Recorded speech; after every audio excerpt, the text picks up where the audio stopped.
ሰላም ጤና ይስጥልን። በመላው ዓለም የምትገኙ የተወደዳችሁ የሮሃ ቲቪ ተከታታዮች የሰኔ 29 2018 ዓ.ም የምሽት ዜናዎችን ይዘንላችሁ ቀርበናል። ያሳምነው እዝ ጦር በደፈጣ ጥቃት በጠላት ላይ ጉዳት ማድረሱን ሲገልጽ፣ በጎንደር ዙሪያ ሰማዕታት አርበኞች ስም የተከፈቱትን ከባድ ውጊያዎች ተደርገዋል። የግንባር መረጃ ይዘናል። የአማራ ፋኖ ብሔራዊ ንቅናቄ ወሎ ቤተ አማራ ሚኒሊክ እዝ በትግሉ ስም በቲክቶክ እና ዩቲዩብ ላይቭ ህዝብን በሚያደናግሩ አስመሳዮች ላይ ጠንካራ ድርጅታዊ እርምጃ እንደሚወስድ አስጠንቅቋል። መመሪያውን ይዘናል። ተመድ በመረጃ እጥረት ምክንያት ኢትዮጵያን ከዓለም አቀፉ የረሃብ ዝርዝር አስወጥቷታል። 16 ሚሊዮን የሚደርስ ህዝብ ለአስቸኳይ አደጋ መጋለጡ ታውቋል። እንመለከተዋለን። የፈጥኖ ድራሽ ኃይሎች በዳርፉር የብሔር ጥቃት ሰንዝረው ሺዎች ሲሰደዱ በቤኒሻንጉል ጉሙዝ አዋሳኝ ድንበር ላይ የተቀሰቀሰ ውጊያ ይሎ የባዕድ ሀገር ድሮኖች ድንበር እየጣሱ መሆኑ ተሰምቷል። በዓለም አቀፍ መድረክ የሰብአዊ መብት ተሟጋች ሆና የቀረበችው ደቡብ አፍሪካ በሀገር ውስጥ ከ690 በላይ ስደተኞች በመጤጠልነት በግፍ የተገደሉባትን አዲስ አነጋጋሪ ዘገባ ይዘናል። አድማጭ ተመልካቾቻችን አብራችሁን ልትቆዩ ከፈቀዳችሁ እነዚህ መረጃዎች በዝርዝር የምናሰማችሁ ይሆናል። የሮሃ ቲቪ ወቅታዊና ሀቀኛ መረጃዎች እንዲደርሷችሁ ቻናሉን ሰብስክራይብ፣ ላይክ እና ሼር በማድረግ አሁኑኑ ቤተሰብ ይሁኑ። የሚኒሊክ ክፍለ ጦር በመንዝቀያ በፈጸመው የደፈጣ ጥቃት በጠላት ላይ ጉዳት ማድረሱን ሲገልጽ፣ በጎንደር ከባድ ውጊያዎች መደረጋቸው ታውቋል። የአፋብን ሸዋ ጠቅላይ ግዛት አሳምነው እዝ አጼ አምደ ጽዮን ኮር ስር የሚንቀሳቀሰው የአጼ ሚኒሊክ ክፍለ ጦር በቅርቡ የሪፎርም ስራ ካከናወነ በኋላ በአገዛዙ ኃይሎች ላይ የተሳካ የደፈጣ ጥቃት መፈጸሙን አስታውቋል። ከመንዝቀያ ክላስተር ዘመሮ ከተማ ተነስቶ ወደ ዘረት ሲንቀሳቀስ በነበረው የመከላከያ ሰራዊት ላይ የአጼ ሚኒሊክ ክፍለ ጦር ሁለተኛ ሻለቃ አባላት በሰነዘሩት የደፈጣ ጥቃት ያገዛዙ ኃይሎች መገደላቸውንና ቁጥራቸው በውል ያልተረጋገጠ ቁስለኞች በዘመሮ ከተማ ሆስፒታል በሕክምና ላይ እንደሚገኙ የኮሩ ሚዲያና ኮሚኒኬሽን ክፍል ገልጿል። በተያያዘ ዜና እዙ ከትጥቅ ትግሉ ጎን ለጎን ህዝቡን በማስተባበር በይፋትና ጥሙጋ አውራጃ ቀወት ወረዳ የመንገድ መሰረተ ልማት ስራ መስራቱንና በማጀቴ ክላስተር የአየላባተ ብርጌድ አባት አርበኞች የጃራ ወንዝ ጋቢዮን ስራን በማከናወን የክረምቱን የወንዝ ፍሰት መቆጣጠር የሚያስችል ልማት ማከናወናቸው ታውቋል። በሌላ በኩል በሜጀር ጀነራል ውባንታ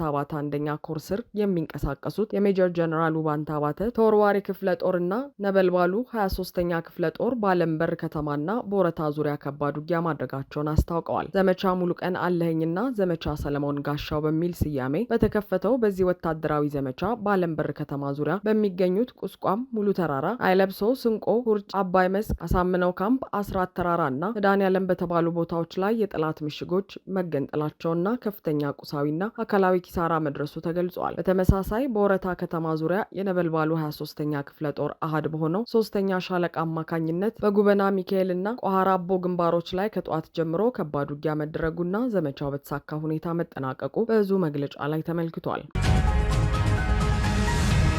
የአፋብን ሚኒሊክ እዝ በቲክቶክ እና ማህበራዊ ሚዲያዎች ላይ ጥብቅ ቁጥጥር የሚያደርግ አስቸኳይ የሚዲያና የዲጂታል ስነ ምግባር መመሪያ ወጣ። የአማራ ፋኖ ብሔራዊ ንቅናቄ ወሎ ቤተ አማራ ሚኒሊክ እዝ በትግሉ ስም የሚደረጉ የሚዲያና የዲጂታል እንቅስቃሴዎችን ለመቆጣጠርና ድርጅታዊ ዲሲፕሊንን ለማስፈን የሚያስገድድ አዲስ መመሪያ ዛሬ ሰኞ በይፋ ስራ ላይ መዋሉን አስታውቋል። እዙ ባወጣው አስቸኳይ መግለጫ የድርጅቱ ስም፣ አርማና ዓላማ ለግል ጥቅም፣ ለስሜታዊነት መተንፈሻ ወይም ለጠላት ፕሮፓጋንዳ ማጥቂያ እንዳይሆን ለመከላከል መመሪያው መውጣቱን ገልጾ ማንኛውም ወታደራዊና ድርጅታዊ መረጃ መተላለፍ ያለበት በይፋ በታወቁት የእዙ የቴሌግራም፣ የፌስቡክ ገጾችና እውቅና በተሰጣቸው አጋር ሚዲያዎች ላይ ብቻ መሆኑን አረጋግጧል። በመመሪያው ላይ በይፋ እንደተጠቀሰው በእዙ ስም የሚንቀሳቀሱና ድጋፍ የሚሰጡ ማናቸውም የሚዲያ አካላት፣ የቲክቶክ ተጠቃሚዎችና ዩቲዩበሮች ዓለም አቀፍ የሰብአዊ መብት ድንጋጌዎችን፣ የጦርነት ህግጋትን የማክበር ግዴታ አለባቸው። በተለይም ከሌሎች ህዝቦች ጋር ቅራኔን የሚፈጥሩ የጥላቻ ንግግሮችን፣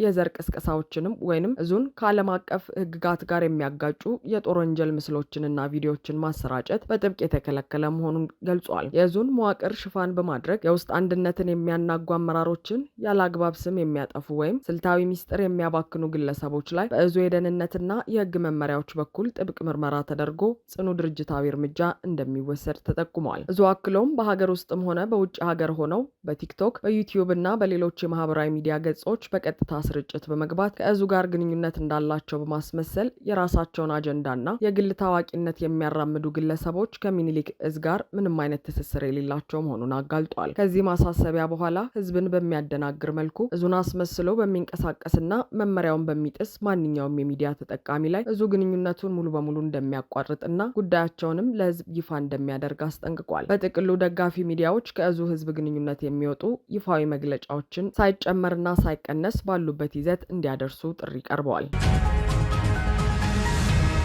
ተመድ 16 ሚሊዮን የሚደርስ የረሃብ አደጋ ውስጥ ያለ የኢትዮጵያን ህዝብ መረጃዎችን ማግኘት ባለመቻሉ ከምግብ ቀውስ ዝርዝር እንድትገለል አደረገ። ኢትዮጵያ የተሟላና ወቅታዊ የሆነ የምግብ ዋስትና እጥረት መረጃን ለዓለም አቀፍ ተቋማት ባለማቅረቧ ምክንያት ከ2026 የዓለም አቀፍ የምግብ ቀውስ ሪፖርት መገለሏ ተገልጿል። የተባበሩት መንግስታት ድርጅት፣ የግብርናና ምግብ ድርጅት ኤፍኤኦ እና የዓለም የምግብ ፕሮግራም በጋራ ባወጡት ሪፖርት እንደገለጹት ኢትዮጵያ መረጃዎችን ለመሰብሰብና ለማጋራት ፍቃድ ከማግኘት አኳያ ባጋጠሙ ችግሮች በገንዘብ እጥረትና ለዳታ አሰባሰብ ቅድሚያ ባለመስጠቷ ምክንያት ቴክኒካዊ መስፈርቱን የሚያሟላ መረጃ ማቅረብ ባለመቻሏ ከሪፖርቱ ልትወጣ ችላለች። ባለፈው የ2025 እትም ላይ ኢትዮጵያ ከ27 ሚሊዮን በላይ በከባድ የምግብ እጥረት ውስጥ የሚገኙ ዜጎች ያሉባት ሀገር ተብላ ተካታ የነበረ ቢሆንም ዘንድሮ ግን በሀገሪቱ ስላለው ተጨባጭ ሁኔታ አዲስ መረጃ ማግኘት አልተቻለም ተብሏል። ይሁን እንጂ ሀገሪቱ ከሪፖርቱ መገለሏ በውስጧ ያለው የረሃብና የምግብ እጥረት ቀውስ መቀነሱን እንደማያሳይ የረሃብ ቅድመ ማስጠንቀቂያ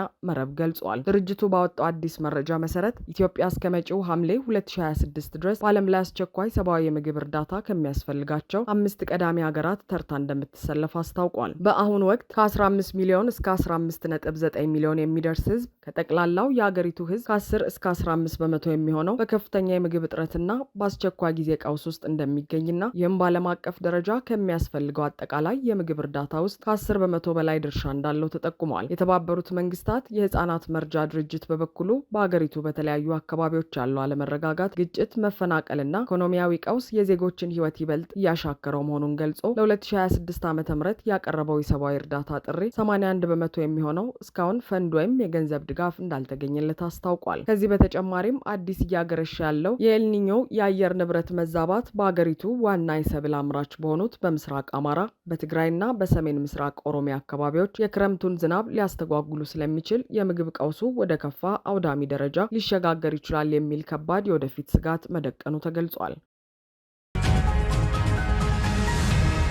የአርኤስኤፍ በዳርፉር መንደሮች ላይ የብሔር ጥቃት ሲሰነዝሩ በቤንሻንጉል ጉሙዝ አዋሳኝ ድንበር ላይ የተጀመረው ከባድ ውጊያም ተጨማሪ ኃይል እየተጠጋበት መሆኑ ተሰማ። የፈጥኖ ደራሽ ኃይል በሰሜን ዳርፉር ግዛት በቲኔ ከተማ አቅራቢያ በሚገኙ 6 መንደሮች ላይ አዲስ የብሔር ማንነትን መሰረት ያደረገ አረመኔያዊ ጥቃት መሰንዘሩንና በጥቃቱ በርካታ ሲቪሎች መገደላቸውን፣ በደርዘን የሚቆጠሩ መቁሰላቸውንና በሺዎች የሚቆጠሩ ደግሞ ወደ ጎረቤት ሀገር ቻድ ለመሰደድ መገደዳቸውን ሱዳን ትሪቢዩን ዘግቧል። በእነዚህ ማህበረሰቦች ላይ ጥቃት የተፈጸመው ከመደበኛው የሱዳን ጦር ጎን ተሰልፎ የሚዋጋው የታጣቂዎች ንቅናቄ ጥምረት የሆነው የጋራ ጦር በቅርቡ ያስመዘገበውን ከፍተኛ ወታደራዊ ውጤት ተከትሎ በደረሰ ያጸፋ እርምጃ መሆኑ ታውቋል። ጥምር ኃይሎቹ ከአርኤስኤፍ ጋር ከባድ ውጊያ ካደረጉ በኋላ በሰሜን ዳርፉር የሚገኘውን የአቡ ቀምራ አካባቢን እንዲሁም በምዕራብ ዳርፉር ኩልቡስንና አካባቢዋን በቁጥጥራቸው ስር ማድረጋቸው ይታወሳል። ከጥቃቱ በመትረፍ ወደ ቲኔ ከተማ የደረሰው አህመድ ኢብራሂም የተባለ የዓይን እማኝ ለሱዳን ትሪቢዩን እንደተናገረው ከፍተኛ ቁጥር ያለው የአርኤስኤፍ ኃይል ባለፈው ረቡዕ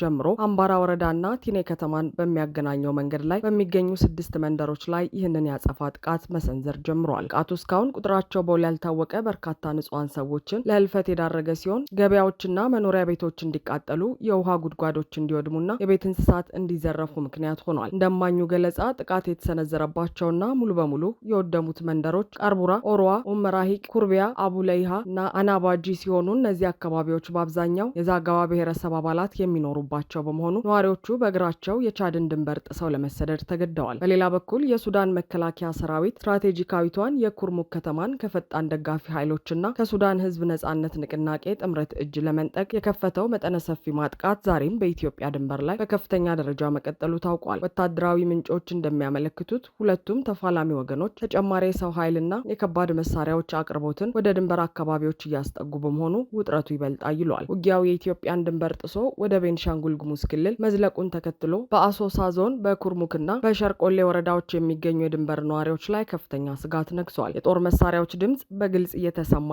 አልፎ አልፎም የባዕድ ሀገር ድሮንና አየር ጥቃት ድንበር ጥሶ እንደሚገባ ነዋሪዎች ተናግረዋል።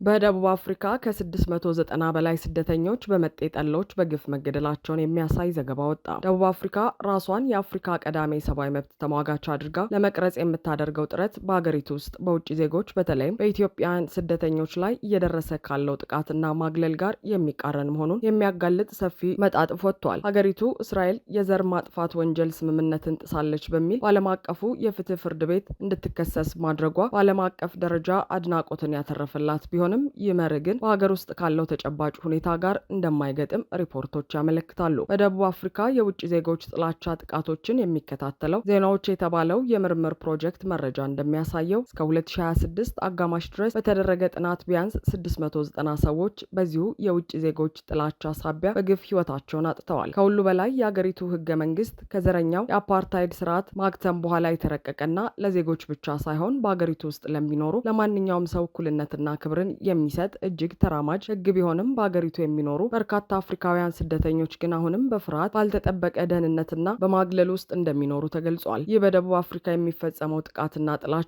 የጸረ አፓርታይድ ትግልን በጽሉ ከደገፉትና ለደቡብ አፍሪካውያን ነጻነት ከፍተኛ አስተዋጽኦ ካበረከቱት እንደ ኢትዮጵያ ካሉ የአፍሪካ ሀገራት ጋር ያለውን ታሪካዊ ትስስርና የአፍሪካዊነት መርህን የጣሰ መሆኑ ተነቅፏል። ኢትዮጵያ በተለይም በአህጉራዊ ተቋማት በኩል በደቡብ አፍሪካ የነጻነት ትግል በዲፕሎማሲና በተለያዩ መንገዶች ስትደግፍ የነበረች ቢሆንም ዛሬ ግን በደቡብ አፍሪካ የሚኖሩ በርካታ ኢትዮጵያውያን ስደተኞች የዚህ የጥላቻና የጥቃት ሰለባ መሆናቸው የአደባባይ ሚስጥር ሆኖ ቀጥሏል።